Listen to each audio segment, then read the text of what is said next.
할렐루야. 우리 또 앞뒤 좌우로 인사들 나누시겠습니다. 우리는 한 가족입니다.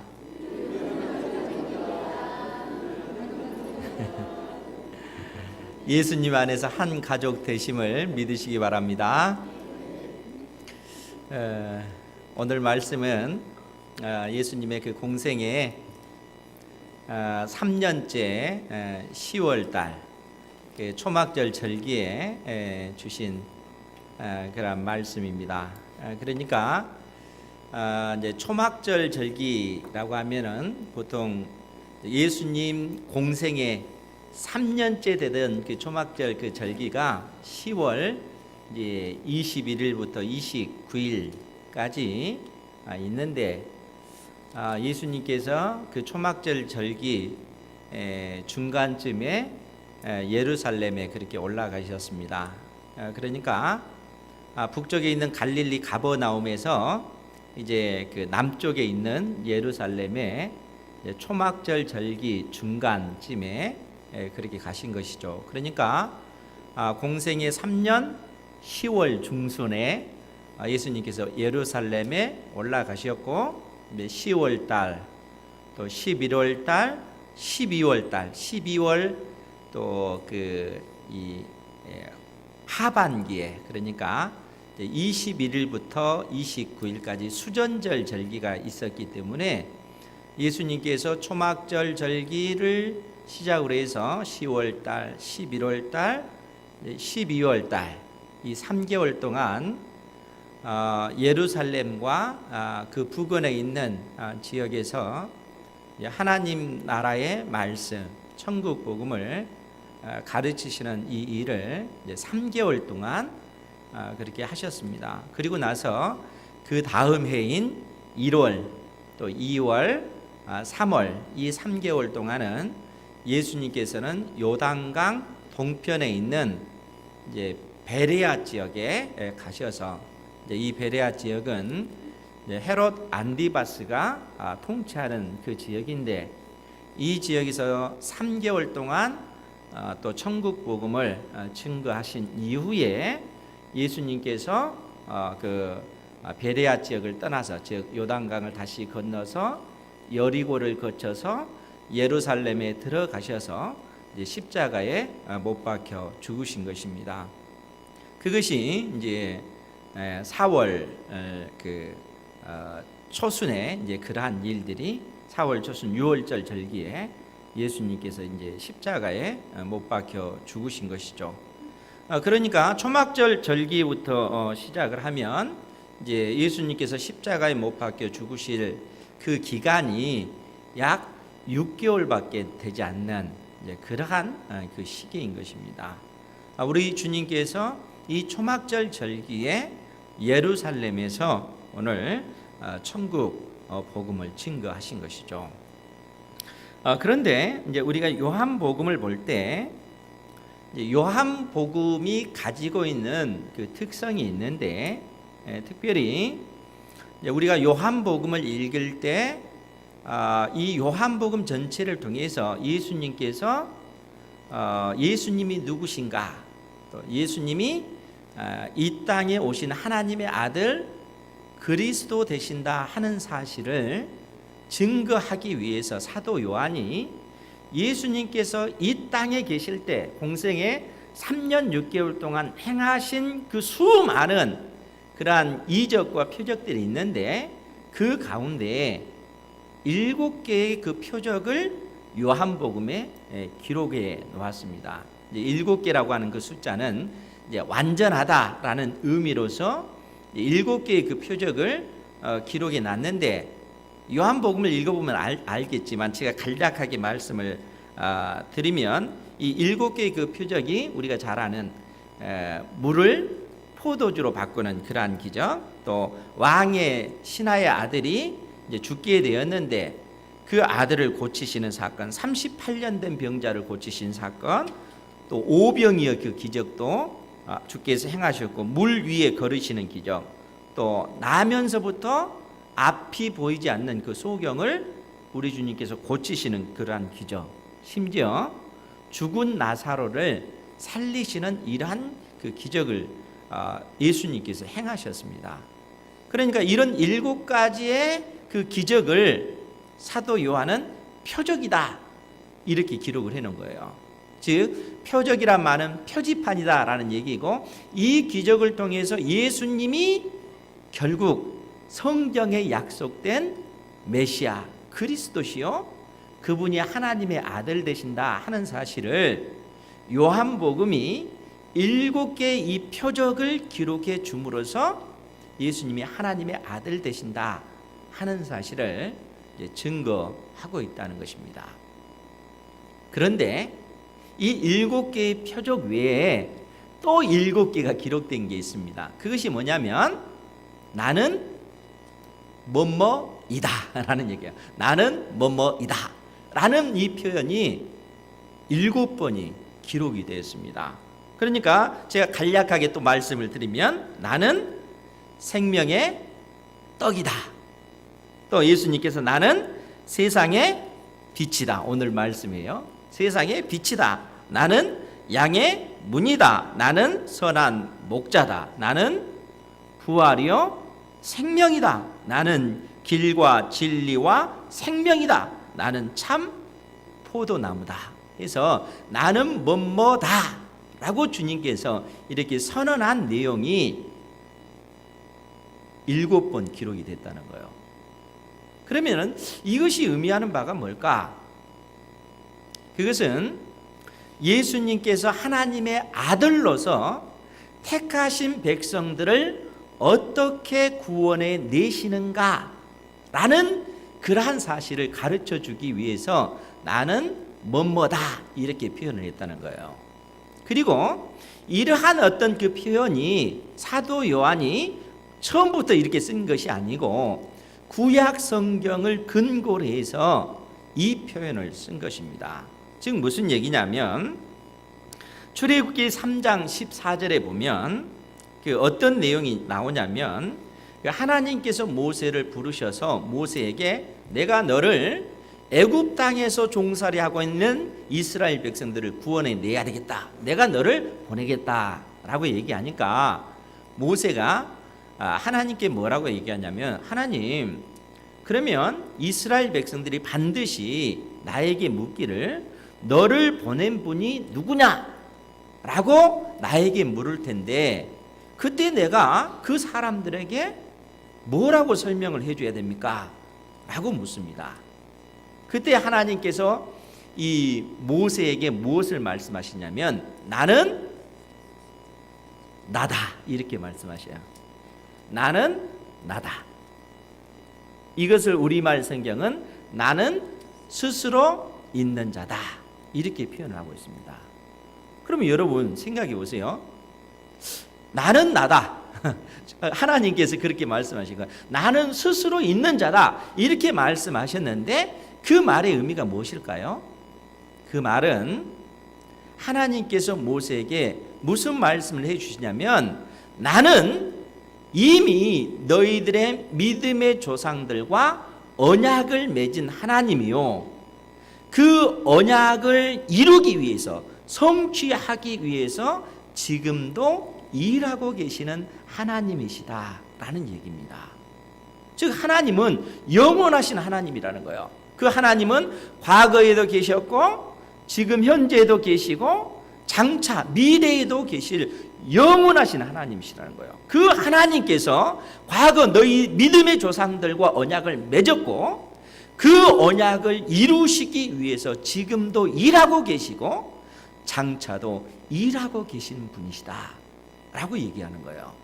그러니까 430년 전에 믿음의 조상 아브라함에게 맺은 그 언약이 뭡니까? 너희 후손이 하늘의 별과 같이 많아질 것이고 그 많은 후손들이 이 약속의 땅 가나안 땅에서 살 것이다. 이런 언약을 하나님께서 아브라함과 체결하셨는데 그 언약을 이루시기 위해서 과거부터 이미 430년 전에 주께서 지금껏 일해 오셨고 앞으로도 일해 가실 분이시다 라고 이야기를 하는 겁니다.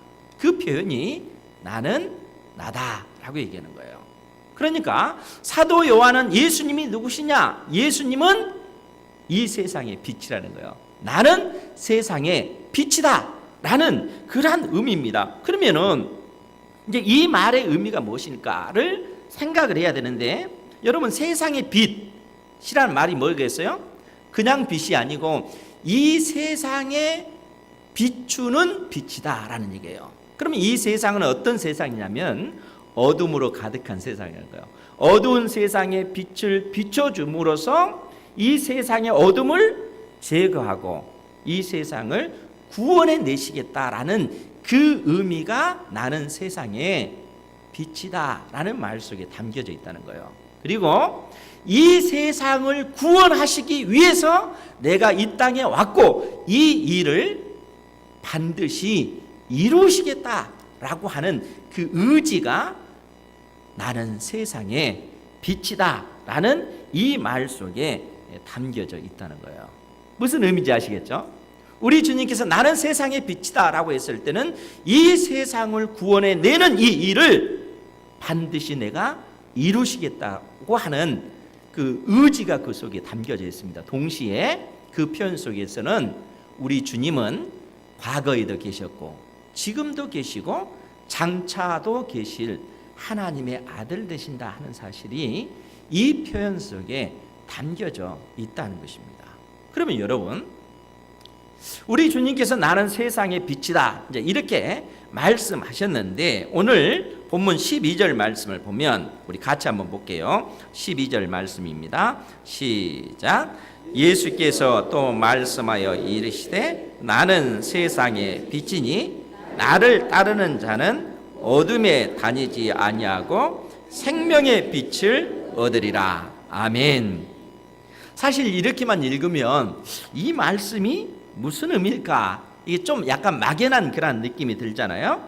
그런데 예수님께서 나는 세상의 빛이다 이렇게 선언하시고 나서 나를 따르는 자는 어둠에 다니지 아니하고 생명의 빛을 얻으리라 라고 얘기합니다. 예수님을 따르는 자에게 생명의 그 빛이 있게 될 것이다. 이 생명의 빛 이렇게 얘기하니까 좀 어려운데 그야말로 그냥 영원한 생명입니다. 영생을 얻게 될 것이다. 영원한 생명을 얻게 될 것이다 라는 얘기입니다. 그러면 이제 이 말씀의 의미를 좀 더 우리가 구체적으로 이해를 해야 되는데, 이 말씀의 그 의미를 파악하기 위해서 우리가 요한복음 이제 1장 1절에서 5절에 있는 말씀을 살펴보도록 하겠습니다. 요한복음 1장 1절부터 5절에 보면 이제 어떤 내용이 기록되어 있냐면, 태초에 말씀이 계시니라. 이 말씀이 하나님과 함께 계셨으니 이 말씀은 곧 하나님이시니라. 말씀은 곧 하나님이시다라는 얘기예요. 그가 말씀이 태초에 하나님과 함께 계셨고 만물이 말씀으로 말미암아 지은 바 되었으니 지은 것이 하나도 말씀이 없이는 된 것이 없느니라. 이 말씀이 누구십니까? 우리 주 예수 그리스도시다는 것을 명확하게 우리는 잘 알고 있잖아요. 말씀은 우리 주 예수 그리스도시다 하는 거예요. 그런데 4절에 보니까 그 안에, 즉 말씀 안에 생명이 있으니 이 생명은 영원한 생명입니다. 영생이에요. 그 안에 생명이 있으니 이 생명은 사람들의 빛이다 라고 얘기해요. 그러면서 빛이 어둠에 비치되 어둠이 깨닫지 못하더라 라고 얘기합니다. 즉 그 말은 예수님은 빛이시다는 거예요. 그리고 예수님께서 이 땅에 오신 것은 온 세상에 빛을 비춰주시기 위해서 우리 주님께서 오셨다라고 이야기를 합니다. 그러면 여러분, 빛이신 주님께서 이 세상 가운데 오셔서 온 세상을 비추십니다. 그런데 여러분, 빛이 이 세상 가운데 비추는 그 목적이 무엇일까요? 빛이 어둠에 비치는 목적. 오늘 요한복음 1장 5절에 보면 빛이 어둠에 비치되 어둠이 깨닫지 못하더라 이렇게 표현이 되어 있는데, 빛이 어둠에 비치는 목적은 뭘까요? 빛이 어둠에 비춰짐으로써 비로소 깨닫는 것이 뭐냐면 내가 어둠 속에 있었구나 하는 사실을 깨닫게 되어지는 겁니다. 여러분, 빛이 어둠 속에 비춰지지 아니하면 어둠은 그 자체로 어둠으로 있는 거예요. 그러니까 내가 어둠 속에 있다 하는 사실 자체도 깨닫지 못하는 것입니다.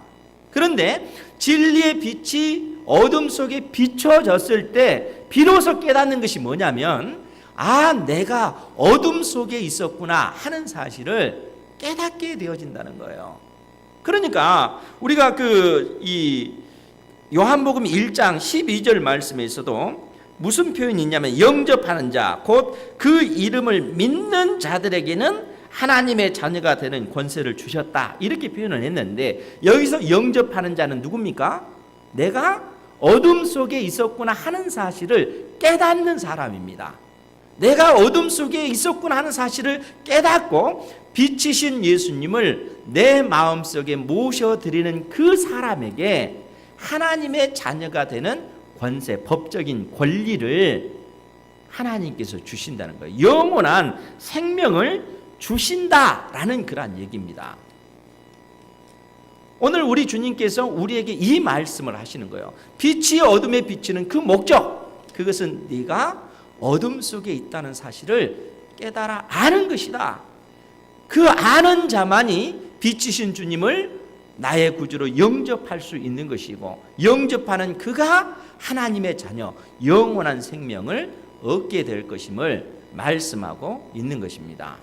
그런데 여러분, 오늘 우리 주님께서 나는 세상의 빛이다 이 말씀을 주시는 그 대상이 실상 오늘 그 내용을 보면 이 말씀은 바로 그 바리새인들에게 주님께서 주고 있다는 거예요. 그러면 여러분, 이 바리새인들, 이 사람들은 그야말로 율법 선생들이잖아요. 지금 율법을 가지고 예수님과 치열한 논쟁을 벌이는 그 사람들입니다. 지난주에도 말씀을 드렸다시피 다시 한번 묻겠습니다. 여러분, 율법을 주신 그 본래의 목적은 무엇입니까? 우리에게 생명을 주시기 위해서입니까? 아니면 율법을 지키지 못하는 그것 때문에 심판하시기 위해서 율법을 주신 것입니까? 생명을 주시기 위해서입니다. 그것이 율법의 본래의 목적입니다. 율법이 우리를 저주하기 위해서 주신 것이 아니라 하나님께서 우리에게 율법을 주신 그 목적은 우리에게 생명을 주시기 위해서 율법을 주신 거라는 거예요. 그래서 우리가 그 레위기 18장 5절에도 보면 어떤 표현이 있냐면 너희는 내 규례와 법도를 지키라. 즉 내 율법을 지키라. 사람이 이를 행하면 그로 말미암아 살리라. 이렇게 말씀하고 있습니다. 율법을 행하면 그것으로 인해서 내가 영원한 생명을 얻게 될 것이다.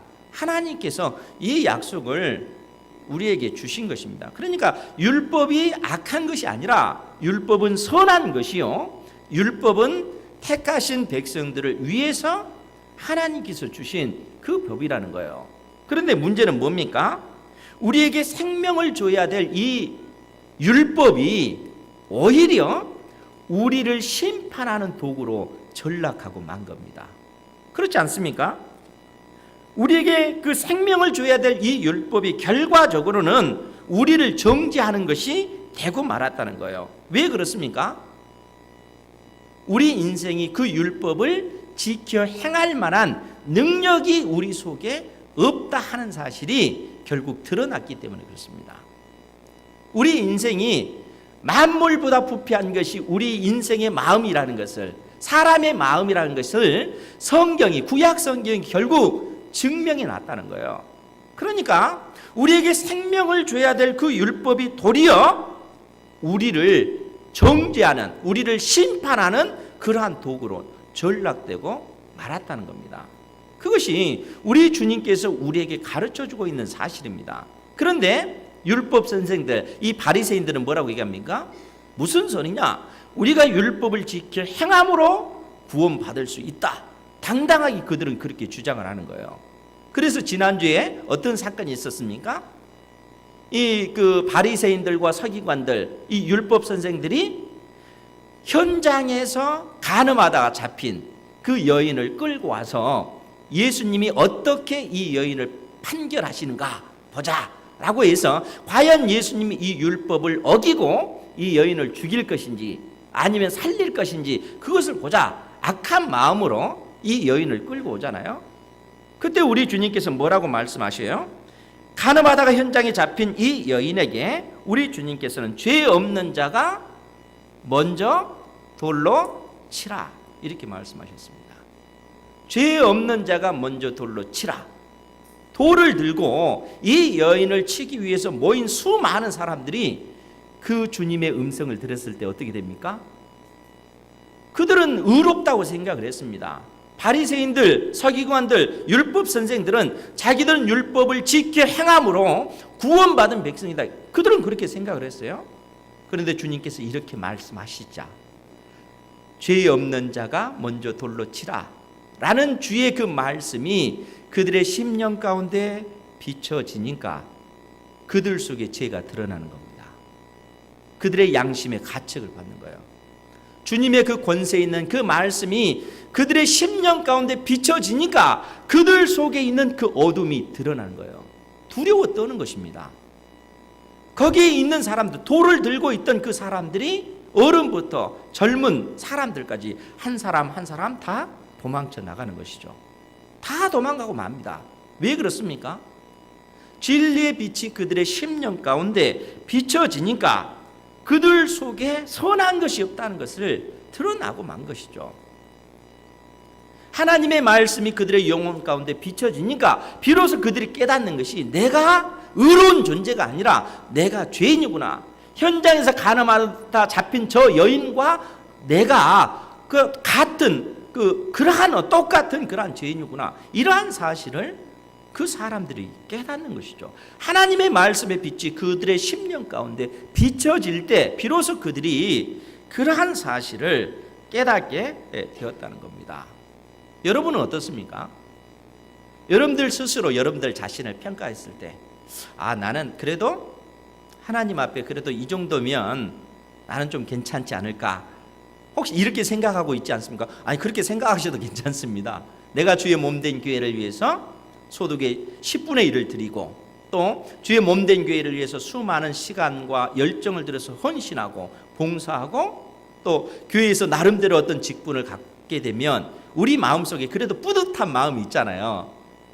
그런데 그러한 뿌듯한 그 마음이 때에 따라 그러지 못한 사람들을 바라봤을 때 어떤 생각이 들어요? 저 사람은 왜 그럴까? 이런 생각이 자연스럽게 들게 됩니다. 잘생긴 사람은 못생긴 사람들 보고 정말 못생겼다 이렇게 스스로 평가를 하잖아요. 그러면서 자기 자신을 좀 높이는 그러한 경향들이 있잖아요. 저처럼 키가 작은 사람들은 키 큰 사람을 부러워할 수도 있겠지만 저는 부러워하지 않습니다. 근데 키가 큰 사람들은 그렇게 할 수 있잖아요. 작은 사람은 부러워할 수 있고 사람들과의 비교 관계 속에서 그렇게 할 수 있잖아요.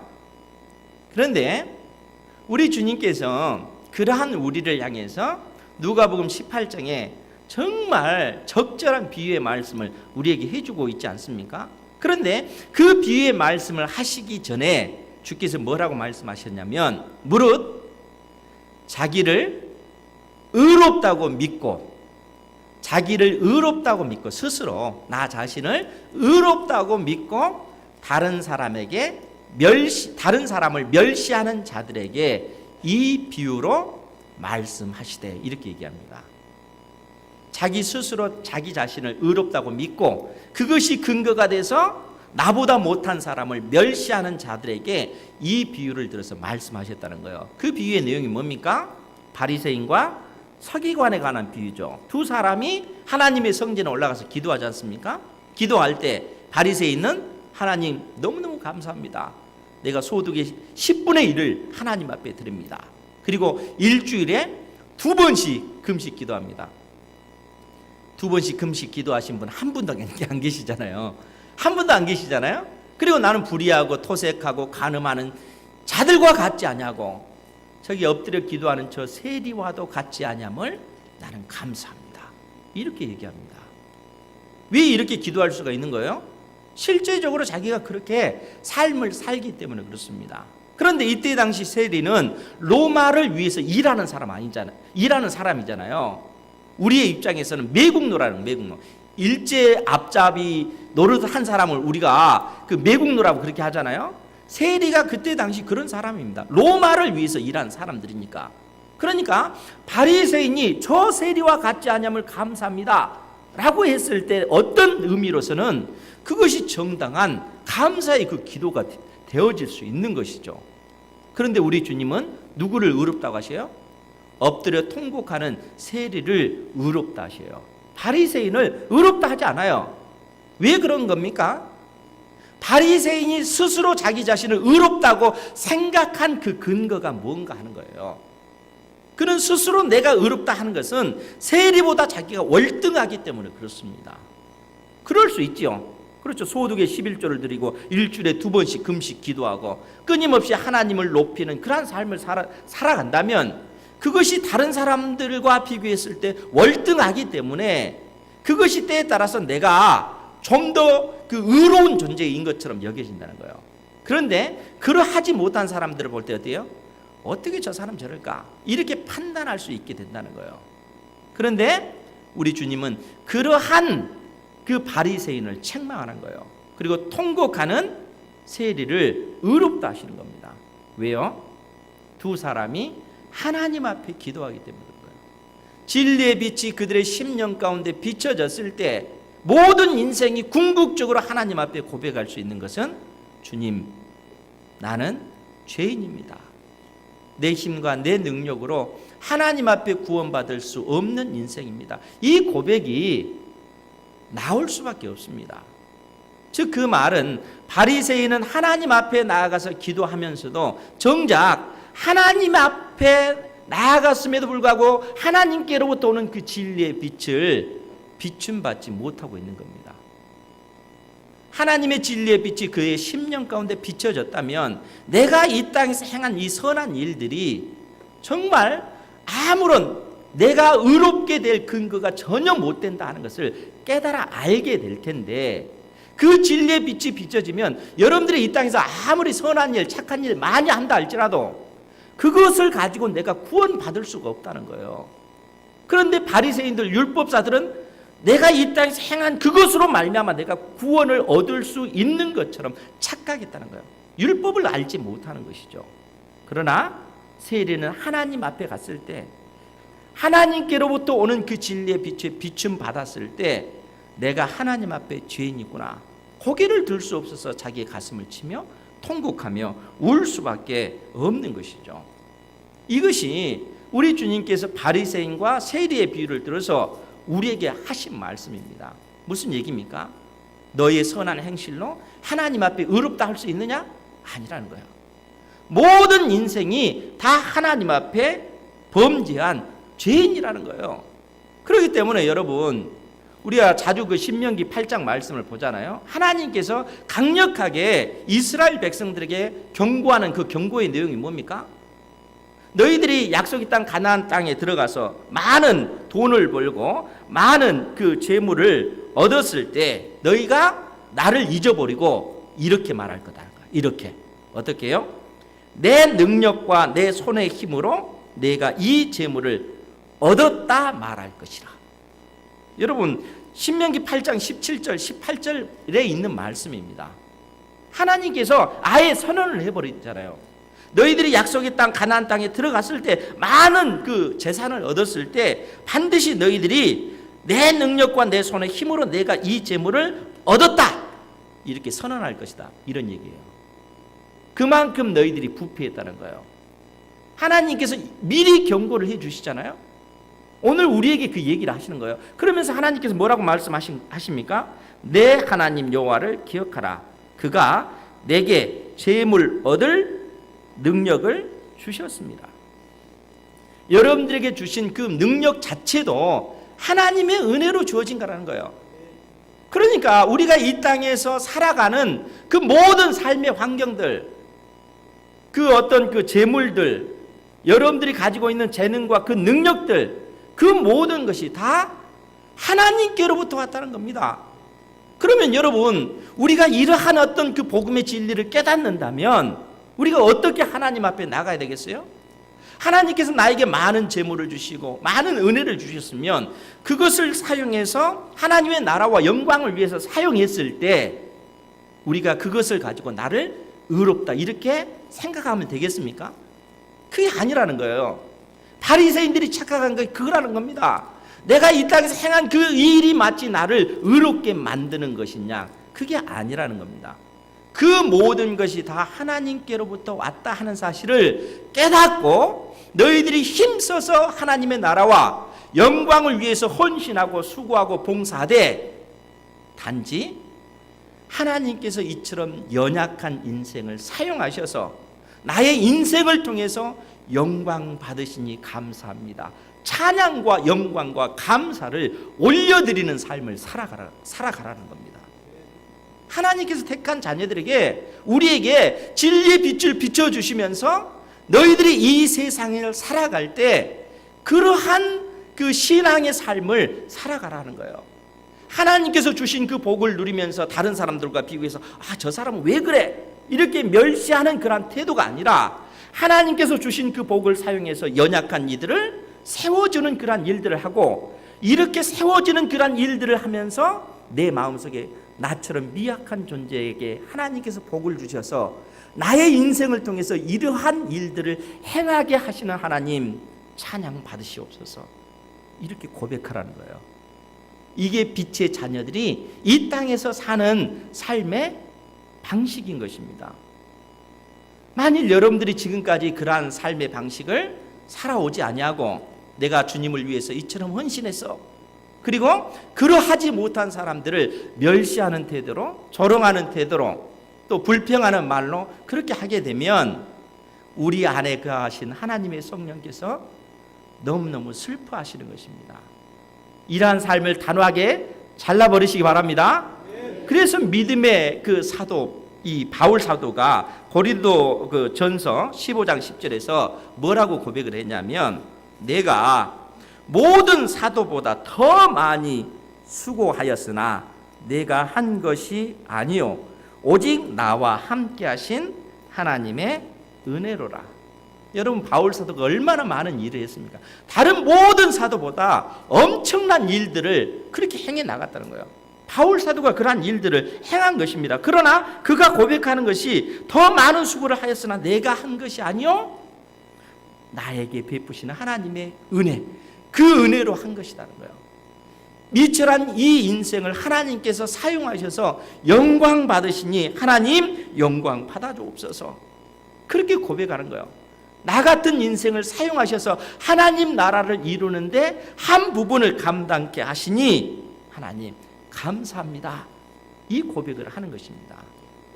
여러분, 예수님께서 나는 세상의 빛이다, 이 말씀을 선언하실 때 우리에게 이 사실을 가르치기 위해서 나는 세상의 빛이다 이렇게 말씀하시는 거예요. 나는 세상의 빛이다. 너희들이 빛의 자녀답게 이제는 이 세상 속에서 빛의 자녀답게 살아가야 된다는 거예요.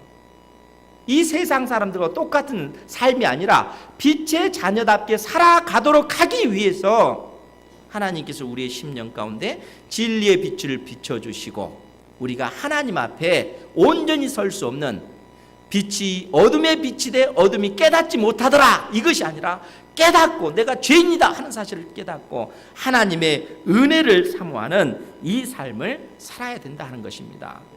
주님께서 이러한 사실을 증언하시기 위해서 나는 세상의 빛이다 라고 얘기합니다. 예수님께서 스스로 자기 자신을 이처럼 증거하는 겁니다. 그런데 여러분, 예수님께서 이처럼 자기 자신을 증거하자 바리새인들이 뭐라고 한 줄 아십니까? 우리 13절에 있는 말씀입니다. 우리 같이 한번 볼까요? 13절에 있는 말씀 시작. 내가 너를 위하여 증언하니 내 증언은 참되지 아니하도다. 아멘. 이 바리새인들이 하는 얘기가 내가 너를 위하여 증언하니, 너 자신이 스스로 자기를 증거한다면 그 증언이 참되겠느냐라고 이렇게 얘기를 합니다. 그때 우리 주님께서 뭐라고 얘기하냐면 단호하게 내 증언은 참되다 이렇게 선언하십니다. 왜냐하면 나는 내가 어디서 오며 어디로 가는 것을 알거니와 너희는 내가 어디서 오며 어디로 가는지 알지 못하기 때문에 그렇다는 거야. 예수님의 증언이 참된 이유, 예수님 참된 증인의 자격을 가진 이유, 그것은 예수님은 나 자신이 누군지 안다는 거예요. 내가 어디에서 와서 어디로 가는지 알지만 너희들은 나에 대해서 알지 못한다 이렇게 얘기합니다. 여러분, 증인의 자격 조건이 뭡니까? 증인의 자격 조건 아는 것이죠. 어떤 사건에 대해서 알아야 증인의 자격이 주어진 것 아닙니까? 그런데 바리새인들은 모른다는 거예요. 예수님께서는 자기 자신을 알기 때문에 내가 참된 증인의 그 조건, 그 자격을 가지고 있다라고 말씀하십니다. 그러면서 15절 말씀에 뭐라고 얘기하냐면 너희는 육체를 따라 판단하나 나는 아무도 판단하지 아니하노라. 즉 나는 육체를 따라 판단하지 않는다는 거예요. 즉 육체를 따라 판단한다는 것은 너희들이 이 땅에서 경험하고 아는 그 좁은 지식의 한계 내에서 너희들은 판단하지만 나는 그러한 방식으로 판단하는 것이 아니다는 거예요. 왜요?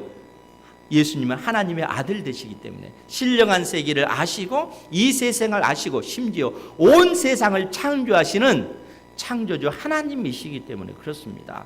주님께서 그렇게 말씀하시는 거예요. 그럼에도 불구하고 16절에 우리 같이 한번 보죠. 16절 시작.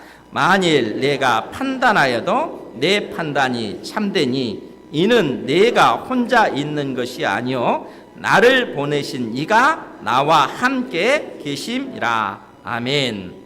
우리 주님께서 만일 내가 육체대로 판단하여도 내 판단이 참되다 하는 거예요. 왜냐하면 그 이유는 내가 혼자 있는 것이 아니요 나를 보내신 이가 나와 함께 계시니라. 예수님뿐만 아니라 내 안에 하나님의 성부 하나님이 함께 계신다 하는 사실을 지금 예수님께서 증거하시는 거예요. 바리새인들에게 지금 나만 있는 것이 아니라 나를 이 땅에 보내신 성부 하나님께서 나와 함께 하신다 라고 얘기하는 겁니다. 그러면서 뭐라고 얘기해요? 너희 율법에도 두 사람의 증언이 참되다 기록되었으니 우리 18절 말씀도 같이 봅니다. 시작. 내가 나를 위하여 증언하는 자가 되고 나를 보내신 아버지도 나를 위하여 증언하시느니라. 아멘. 즉 예수님이 이 세상의 빛이다 하는 사실을 예수님 자신이 증언할 뿐만 아니라 예수님을 이 땅에 보내신 성부 하나님께서도 증언하신다. 주님께서 이렇게 말씀을 하시는 거예요. 그런데 여러분 생각을 해보십시오. 예수님 자신이 증언하시고 성부 하나님께서 예수님이 이 세상의 빛이다. 이 세상에 어둠으로 가득한 세상 가운데 진리의 빛을 비춰서 그 진리의 빛을 받고 내가 하나님 앞에 온전히 설 수 없는 죄인이구나 하는 사실을 깨닫는 그 사람에게 영원한 생명을 주신다. 지금 그 말씀이거든요. 그런데 예수님께서 증언하시고 성부 하나님께서 증언하신다 하는 것은 지금도 일하고 계신다 하는 얘기예요. 즉 하나님께서 과거에도 계셨고 현재에도 계셨고 장차에도 계실 그 하나님께서 진리의 빛을 이 세상 가운데 비춰주셔서 택한 자녀들을 구원해 내시고 구원받은 백성들이 이 땅에서 빛의 자녀답게 살아갈 수 있도록 끊임없이 하나님의 말씀을 통해서 우리를 일깨워 주시는 그러한 일들을 지금도 행하고 계시다는 거예요. 하나님의 말씀을 통해서 우리의 심령 가운데 진리의 빛이 비춰짐으로 내가 하나님 앞에 내 힘과 내 능력으로 사는 것이 아니라 내가 전적으로 하나님의 은혜로 살아간다 하는 사실을 깨달아 알 수 있도록 지금도 성부 하나님께서 성자 예수님께서 진리의 성령께서 우리를 위해서 일하고 계시다 하는 사실을 우리 주님께서 말씀하고 계시는 것입니다. 그래서 여러분 우리가 요한복음 7장 37절에 보면 우리 주님께서 어떤 말씀을 하셨냐면, 명절 끝날 곧 큰 날에 예수께서 서서 외쳐 이르시되 누구든지 목마르거든 내게로 와서 마시라. 나를 믿는 자는 성경의 이름같이 그 배에서 생수의 강이 흘러나오리라 하시니, 이는 그를 믿는 자들이 받을 성령을 가리켜 말씀하신 것이라. 진리의 성령께서 믿는 자에게 임하신다는 거예요. 진리의 성령께서 우리 속에 오셔서 하나님의 말씀을 깨달을 수 있도록 은혜를 주신다는 거예요. 진리의 빛이 우리의 심령 가운데 비춰져서 내가 어떤 존재인가, 내 힘과 내 능력으로 구원받을 수 없고 내가 선한 행실로 의롭게 되어질 수 없는 그러한 존재다 하는 사실을 진리의 성령께서 주의 말씀을 통해서 우리에게 깨닫도록 도와주시겠다, 이렇게 말씀하고 있는 것입니다. 이런 은혜가 우리에게 임한 줄 믿으시기 바랍니다. 그렇기 때문에 고린도 후서 1장 22절 제가 자주 인용했잖아요. 그가 또한 우리에게 인치시고 도장을 꽝 찍으시고 의롭다 하시고 보증으로 우리 마음에 성령을 주셨느니라. 우리를 의롭다 하시고 하나님의 성령을 우리에게 주셨다는 거예요. 더더구나 요한복음 14장 16, 17절을 보면 내가 아버지께 구하겠으니, 요한복음 14장 16, 17절입니다.